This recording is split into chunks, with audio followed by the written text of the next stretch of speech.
Hello नाज़रीन, अॼु parts of speech जे हिकिड़े ॿिए क़िस्म खे पाण डिस्कस कंदासीं। एडवर्ब जो हिकिड़ो ॿियो क़िस्म आहे adverb of quantity. Adverb of quantity जी मूं कुझु डिटेल्स लिखियूं आहिनि, अचो त ॾिसूं। एडवर्ब ऑफ डिग्री और एडवर्ब ऑफ क्वांटिटी ही असांखे मिक़दार शो कंदा आहिनि, क्वांटिटी शो कंदा आहिनि। डिग्री की भी मिक़दार खे चइबो आहे, त माना केतिरी।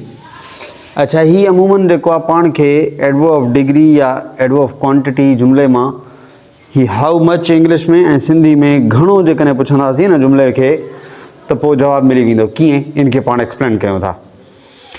हाणे हिन जी definition it shows that to what extent something happens, केतिरे हद ताईं का शइ थिए थी। हाणे मिसाल एग्ज़ाम्पल आहे swimming pool is very deep. हाणे स्विमिंग पूल तमामु गहरो आहे। घणो गहरो आहे? तमामु। माना असांखे मिक़दार मिले थी पई, असांखे अंदाज़ो थिए थो थी थोरो गहरो न आहे, घणो गहरो आहे, है न।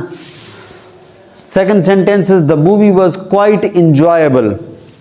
फिल्म जेका आहे, मूवी जेका आहे, उहा तमामु घणी इंजॉयबल हुई, यानी मज़ेदार हुई, तमामु मज़ेदार हुई। हाणे हिते how much enjoyable was the movie, it was quite enjoyable. घणी मज़ेदार हुई, सुठी मज़ेदार हुई। क्वाइट सुठे खे बि चइबो आहे। यू आर क्वाइट माना तक़रीबन एवरेज चइबो आहे, कॾहिं नेगेटिव सेंस में यू आर क्वाइट रॉन्ग, यानी तक़रीबन तव्हां ग़लति आहियो।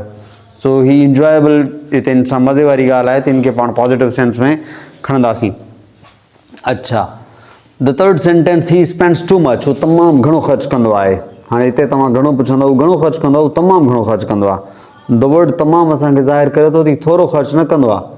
हुनजे ख़र्चु करण जो जेको तरीक़ोकार आहे उहो इंतिहाई घणो आहे। हेठि एग्ज़ाम्पल थर्ड लिखियलु आहे the weather was extremely hot. जेको मौसम आहे उहो तमामु घणो गरम हो। हाणे वंस अगेन घणो गरम हुयो, तमामु घणो।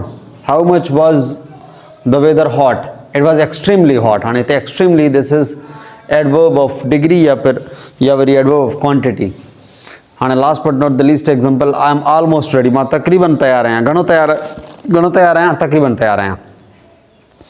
बेटा हेठां मूं कुझु एडवर्ब जा जेके एडवर्ब ऑफ क्वांटिटी लिखिया आहिनि, जेके मोस्ट ऑफ द टाइम घणो करे इहे एडवर्ब ऑफ क्वांटिटी हूंदा आहिनि, जीअं too, very, much, enough, over, more ऐं most.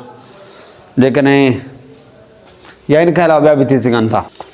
Here we come to the conclusion. If there is any question, kindly let me know in the comment box and kindly share the video. If you have not subscribed the channel, kindly do subscribe the channel, because I try to post the videos almost every day so that you would get the notification of it. Thank you.